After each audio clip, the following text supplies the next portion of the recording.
Nagsimula ang lahat nung nagkaroon ng asawa si Nanay, si Chong Lucas. Ilang linggo pa lang silang nagsasama noon nung sinama niya ako kumuha ng panggatong. Sina, bandaran. Maraming kahoy doon. Doon?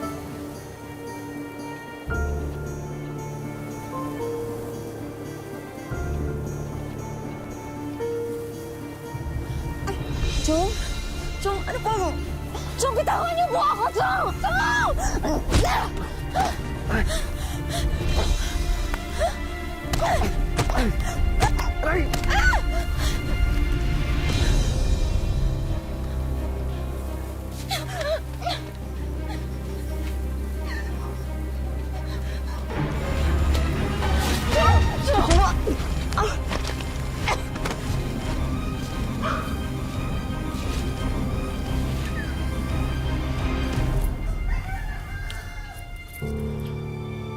Kaya ko. Kailangan kong kayanin. Kailangan. Dito sa Wish Ko Lang, libre ang mangarap. Pero kadalasan, dumaranas daw muna ng mga pagsubok bago makamit ito. Gaya ng tampok naming kwento ngayon. Tila pinagkaita ng pagkakataon. Pero sa huli, katuparan ng pangarap ang isusukli ng pag-asa. Magandang hapon po mga kapuso. Ako po si Vicky Morales at ito ang Wish Ko Lang. Nang makauwi kami, gusto kong sabihin kay Nana yung nangyari.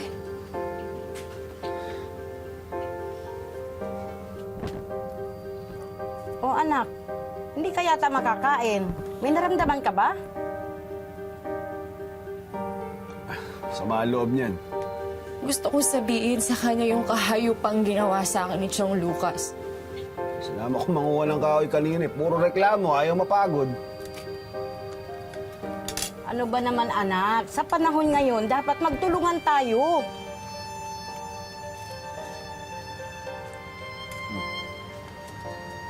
Kasi iyak-iyak ka? Ano kung anak lang talaga kita? Ginulpi na kita eh. Pero Nay, Tapos, tatanga-tanga pa kanina. Ngayon, nadapa. Sugatan, naps ngayon, ako sinisisi. Aba, Shena, sumusobra naman yata yung kaartihan mo sa buhay mo.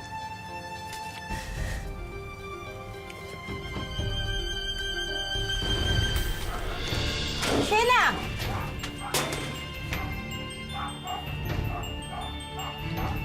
Ayan, yun na siya. O ano?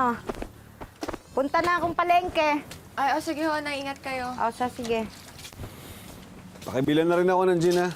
O, sige. Maraming beses ding naulit ang kahayupan ni Chong Lucas. Tuwing umaalis si Nanay, gumagawa siya ng paraan na masarili ako.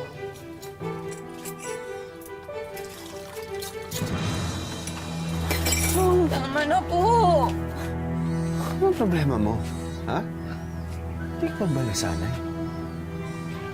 Aminin mo, gusto mo rin naman. Hayop ka, demonyo ka. Tingilan niyo na ako, Chong. Alam mo, sinasabi mo lang yan eh. Kaya mo, pag nakaipon ako, aalis tayo dito para walang istorbo sa atin. Ha? Demonyo ka talaga! Ano, matapang ka na ngayon? Pag inulit mo pa yan, papatayin na kita. Pati nanay mo, isasama ko. Ano? Sino na yung tapang?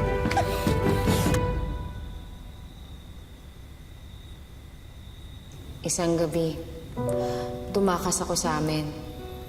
Walang ibang dala kundi ilang perasong damit. Alam ko na hindi sasaktan ni Chong si Nanay kapag wala na ako. Dahil si Nanay ang bumubuhay sa kanya. Naisip ko na bahala na ang Diyos sa kanya at bahala na rin ang Diyos sa akin. Nakarating ako ng Iloilo. Doon, may tumulong sa akin na makahanap ng trabaho bilang kasambahay. Ito po yan. Ano, kayo tayo. Po. Sinuwerte ako sa unang pagkakataon sa buhay ko. Nakahanap ako ng pamilya na mabait at halos kamag-anak na ang turing sa akin.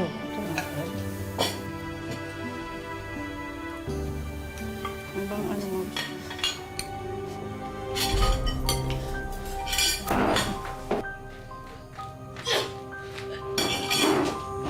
Nangyari to? Pero hanggang dito, hindi pa rin ako iniwan ng kahayupan ni Chong Lucas. Hindi nila ako pinalayas kahit nang malaman nila na buntis ako. Pagkus, inalagaan nila ako hanggang sa panganganak ko. Noong una, hindi ko alam kung kaya ko bang mahalin yung anak ko. Baka maalala ko na naman ang kahayupan ni Chong Lucas tuwing makikita ko siya.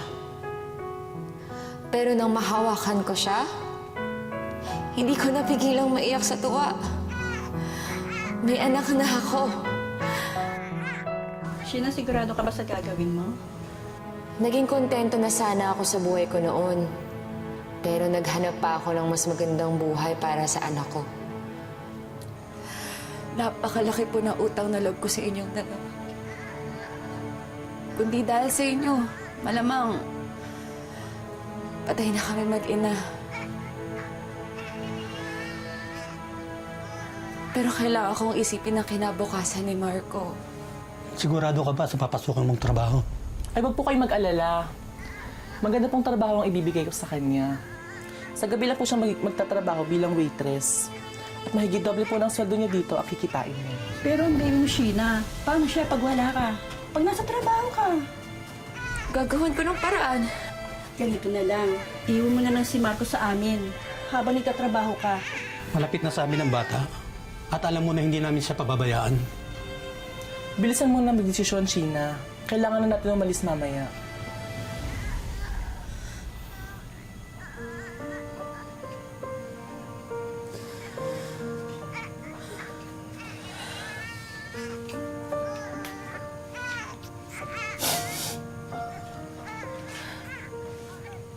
Anak?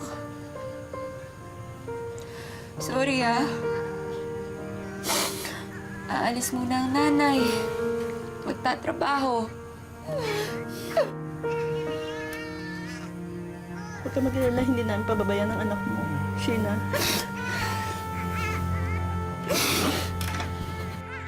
Naniwala ako sa mga pangako ng isang dating kaibigan. Nasilaw sa alok na kikitain. Pasok ka. Umupo ka.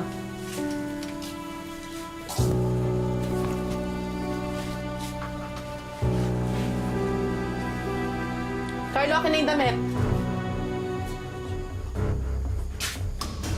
Maligo ka at isuot mo ito. May customer ka mamaya.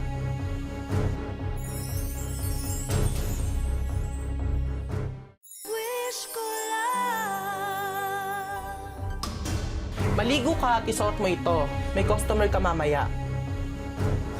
Choco, nasaan na yung restaurant na sinasabi mo na pagtatrabahuhan ko? Ihanda mo nga to. Ang masusugatan ng mukha, okay? Maligo ka at magbihis. Mamaya, may darating na gusto dito. Ha? Gawin mo ang kahit anong gusto nila. Ha? Kahit ano! Paliwala! Tumango ka kung naiintindihan mo yung sinasabi niya. Sige na, bago ka pa mawala ng malay. Akala ko, magandang kinabukasan ang naghihintay sa akin dito.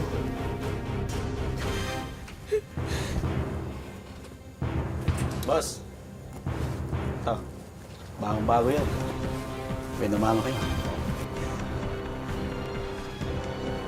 Tandaan mo yung mga sinabi ko. Gawin mo ang kahit anong magawa sa'yo, ha? Pwede kitang papatay dito. Walang nakakalam. Tandaan mo yan. Boss!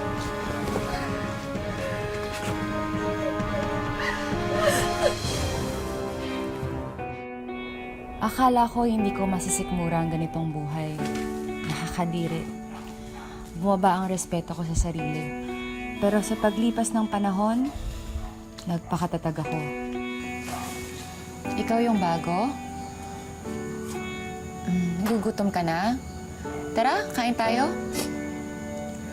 Ayokong kumain. Gusto ko nang mamatay.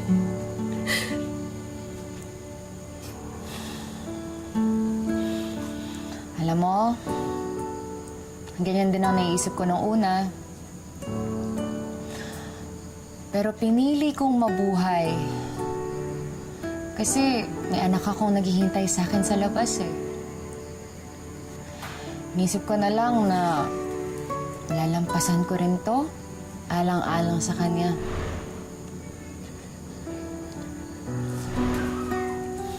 Kaya ikaw, magpalakas ka. Para kapag may tsansa na makatakas dito, eh may lakas ka para tumakbo. May alam kang paraan para makatakas dito? Kamaingay. Sasabihin ko sa'yo, pero sasamahan mo ako kumain mamaya.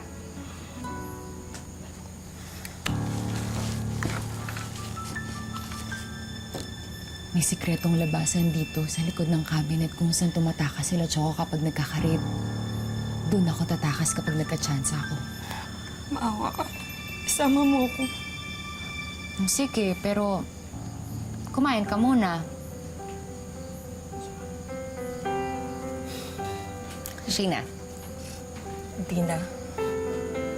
ano, kain tayo? Gutom na ako eh. Hoy, mag-ayos kayo. Magpaganda kayo. Umiti kayo, paparating ni mga customer. Hindi maghapon ng hindi mapipili. O ano? Ngiti na! Sino? Iya.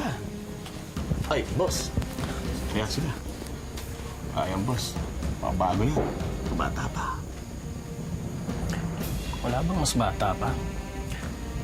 Yung mas sariwa pa? Sariwa, boss. Pwede, sariwa daw. Eto, mas bata pa. Ito dito. Eto, sariwang-sariwa. Wala pang 18. Mabis ka, oh. Okay. Trade to! Wala kang kilo sama-sama! Sheena! Walang yaka! Saan yung dalawa? Tapo natin! Wala rito! Tara! Dalian mo na. Dali. Yan dyan, sakay tayo dyan. Tago dyan, dali.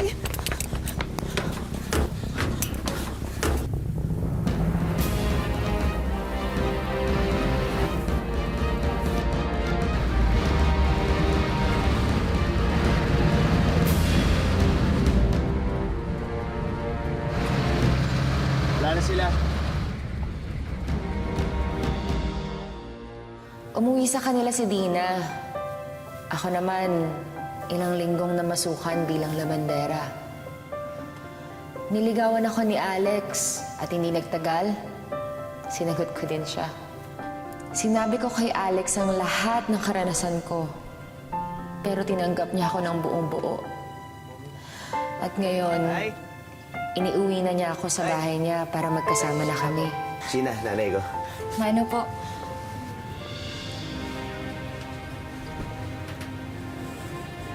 Titira ka sa bahay na to dahil gusto ng anak ko at dahil kanya ang bahay na to. Pero hindi ibig sabihin nun, gugustuhin kita. Nay, Alex, binata ka. May maganda kang trabaho.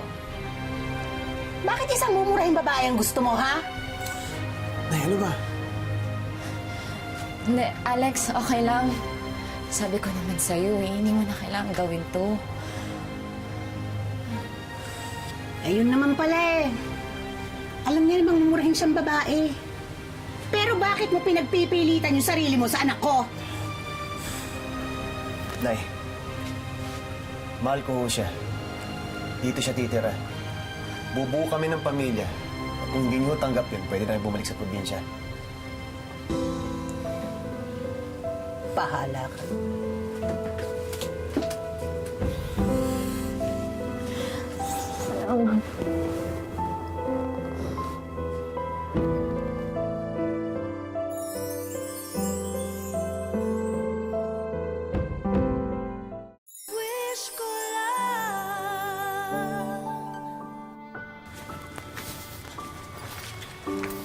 O, mahal, huwag ka masyadong magpapapawis dun, ha?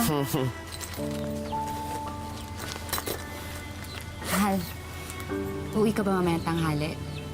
Pagluluto kita ng paborito mo. Siyempre naman. Sandali lang ako mamamasada. Tsaka namimiss agad kita eh. Bulero mo talaga. Siya nga pala, nais mo na ba yung pagbabakasyon ng anak mo dito? Si Marco? Oo, di ba napag-usapan na natin yun? Pag maayos ka na, imbita mo siya dito para magbakasyon. Para magkaayos kayo. Gusto ko sana, pero paano na yung nanay mo? Ako na ang bahala kay nanay, ha? Ayusin mo na lang yun. Okay? Salamat. Salamat talaga. Mahal kita. Kaya gusto ko masaya ka. Sige na, yes na ako. Pahinga ka dyan, ha? Sinong mag-aakala na may iibit pa sa isang tulad ko? Isang babae na naging laruan ng iba't ibang lalaki. Pero sa kabila ng lahat, tinanggap niya ang aking nakaraan at pinili akong maging kabiyak para bumuo ng pamilya. Ang galing mo talaga magpaikot sa anak ko, no? Sa bagay, maraming taon ka rin namang nakapag-practice sa ibang lalaki. Piruin mo, pati yung anak mong bastardo, makakarating dito. Alam nyo, nung inaya ko ni Alex na tumira dito, tumanggi ako. Dahil ayoko mag-away kayo. Pero, nung nakikita ko yung ugali niyo po, mas mabuti pa nga naghiwalay na lang kayo ni Alex. Ayun! Eh di lumabas din ang totoo, ha? Gusto mo talaga kami paghiwalay mag-ina? Matagal lang gustong humiwalay sa'yo ni Alex, pero hindi niya makaya yung ugali niyo. Eh ikaw, sa palagay mo pag nalaman ng anak mo kung anong totoo mong ugali, hindi ka niya ikakahiya? Pag nalaman ng anak mo kung sino ka, kung ano ka, malalaman niya, isa kang saksakan ng mumurahing babae. Mumurahing babae. Saksak mo yan dyan sa ulam mo. Hmm?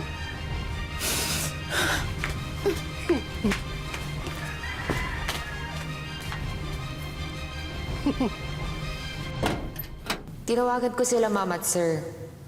Inayos ang pagbisita ni Marco dito sa amin. Si Alex nga mismo ang sumundo sa kanya eh. Pero puno pa rin ako ng takot. Paano kung pandirihan nga talaga ako ng anak ko? Mahal, nandito na kami.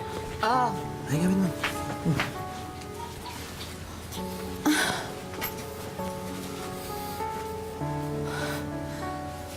Marco, kamusta ka na? Okay lang po. Ang laki-laki mo na. Halika dito sa mga... Halika dito sa nanay.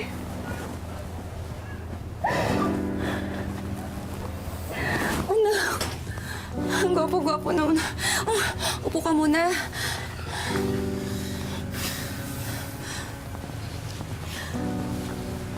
Oh, aalis na ako. Totalita naman yung gusto niyo, di ba? Iatid ko lang nanay sa terminal, ha? Kayo na muna dito.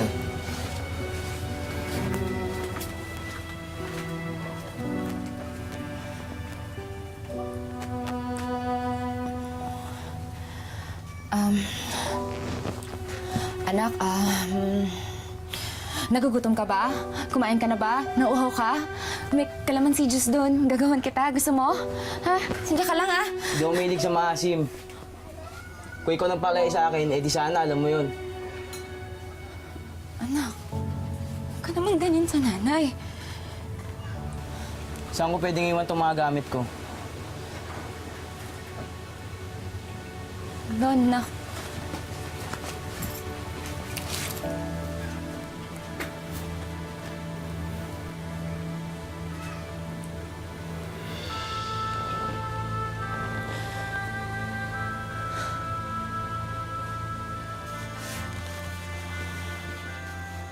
Marco, merienda oh. Kain ka muna. Mahaba ang biyahe mo.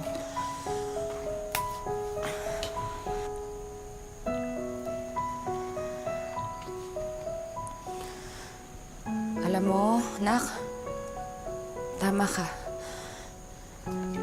Marami akong hindi alam sa'yo. Dahil wala naman talaga ako nung lumaki ka. Pero hindi pa naman nahuli ang lahat, diba? Pati pa natin makilala ang isa't isa. Sasabihin niyo na po ba sa akin kung sino ang tatay ko? Nasaan po ang tatay ko? Bakit wala siya? Bakit kayo naghiwalay? Iniwan niya ba tayo o kayo ang nang iwan sa kanya? Nak, alam mo kasi... Saka bakit niyo ako iniwan? Saan kayo nagpunta dito nagdaang 16 na taon? Anak, hindi pa yata ngayon ang tamang panahon para malaman mo lahat. Hindi niyo sasabihin sa akin? Bakit niyo pa ako pinapunta dito? Marco!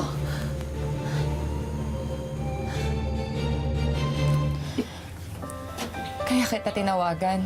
Hindi ko kayang sabihin sa harap ng anak ko yung nangyari sa akin. Dahil hindi ako marunong bumasa at sumulat.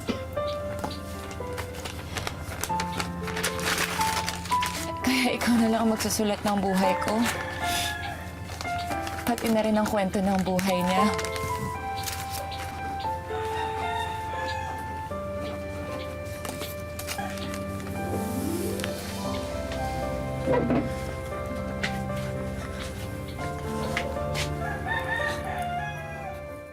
Nak, alam ko, hindi ka masaya kasi hindi ko nabigyan ng sagot yung mga tanong mo. Eh, ikaw! Sa palagay mo, pag nalaman ng anak mo kung anong totoo mong ugali, hindi ka niya ikakahiya? Kaya nga, Na ang lolo niya, tatay niya rin? Ha?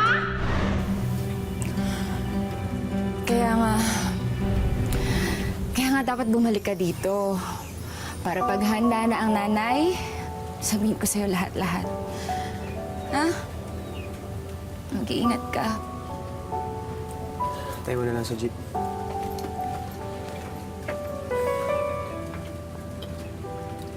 Mahal. Okay ka lang ba? Ihatid ko lang siya.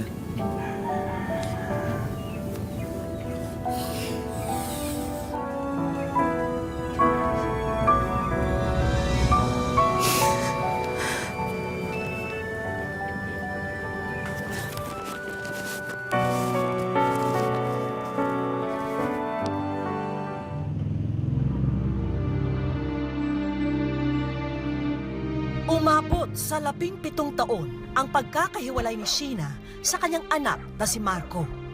Nagkatagpo noong 2016 ang mag-ina sa Negros. Ayon sa kwento ni Sheena, hindi naging masaya ang kanilang reunion. Mama, munambal niya, bakit nandito ka? Huwag ko binuntahan na kita kasi nakakita na ako ng pera. Munambal ko siya, tapos nangakapan kaming dalawa. Tapos nadala ko sa dito pa uwi. Kaso naman ninasumbatan niya ako ba? Bal niya, simula nang maliit ako. Ngayon mo lang ako kinuhang malaki ko na. Malaki na ko na siya. Malaki na nga raw ang pagkukulang ni Sheena sa anak. Malaki na ang agwat sa kanilang mga puso. Hindi niya ako kasi pinakinggan. Kung magsalita ako. Sabi niya, hindi, wala kang kwentang ina. Ganun sabi niya sa akin. Kaya ginabiyaan ko sa kuno mo.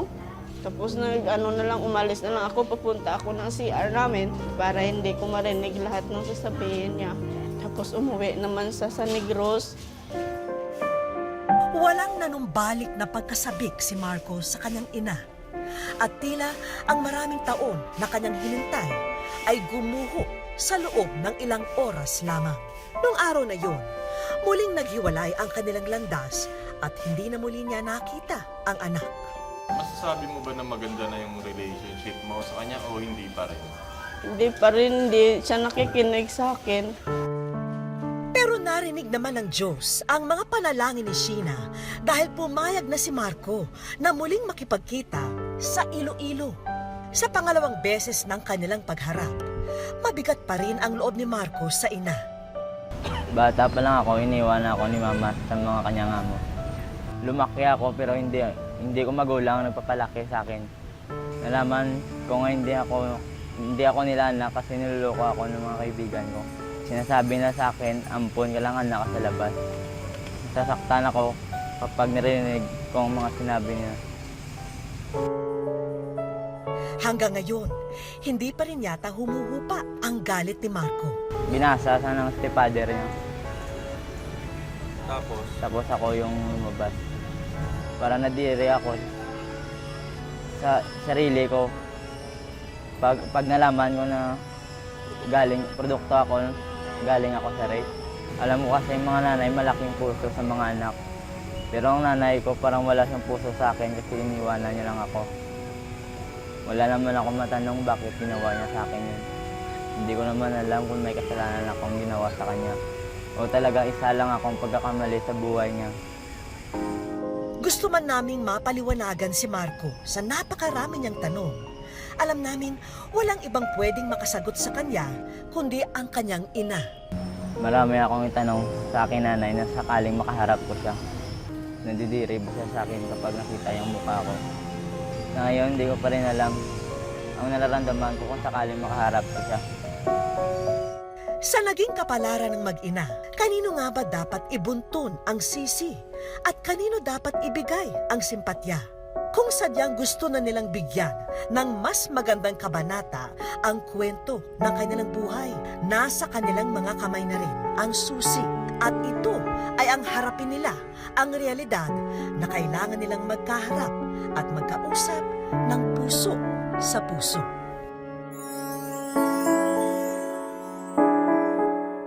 Sa aming pagbabalik, Wish ko lang, masaya kasi natutupad ng wish ko.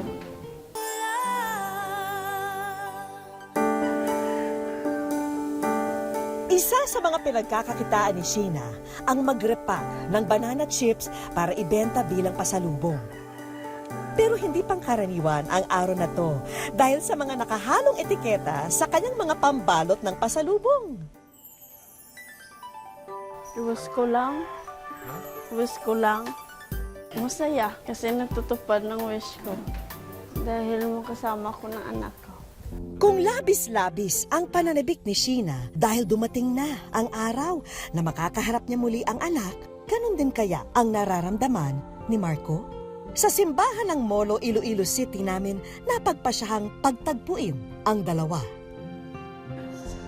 Bagamat ramdam na ramdam ni Sheena ang pagiging ina ng masilayan ng anak, kabaligtaran naman para kay Marco. Yeah, dito lang. Doon na nagpasya si Sheena, nayayain ang anak sa plaza para magkausap ng sila lamang dalawa. Balanta ka nga mapuli, kasi hindi ka man kapuli, di. Di gusto ko tani ng tiner ka di anay ba na? Para lang miskin hindi nang lang takabala. Ba't simo ka imo gusto Pero kahit anong pagsusumamo ni Sheena, animoy walang nais intindihin dito si Marco. Hindi ka diri magtenar. Puli ka gito sa Negros.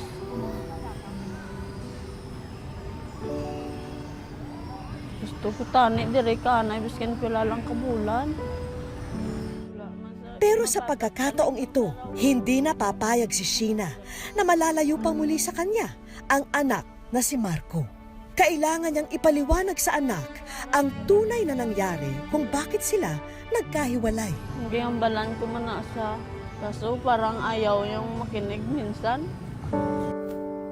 Dito na niya ipinaintindi kay Marco kung bakit siya naiwan sa mga amo noon.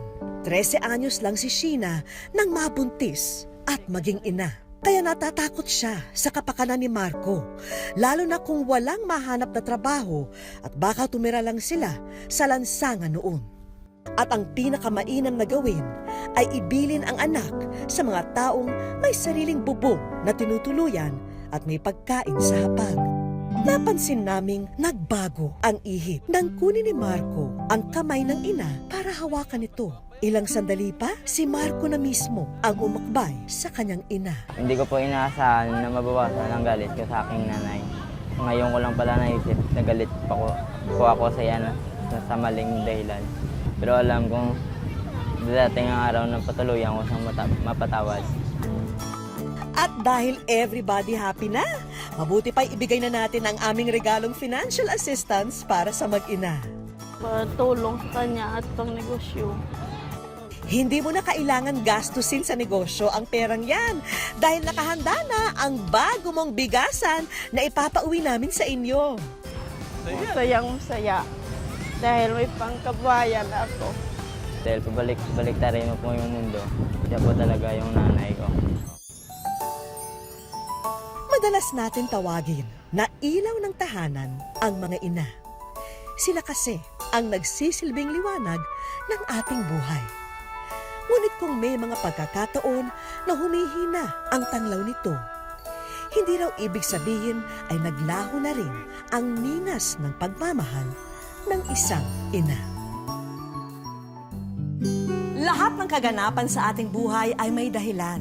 Kailangan lang magpakatatag at magtiwala sa biyayang dulot ng kabutihan. Hanggang sa susunod na Sabado mga kapuso, ako po si Vicky Morales at ito ang Wish Ko Lang.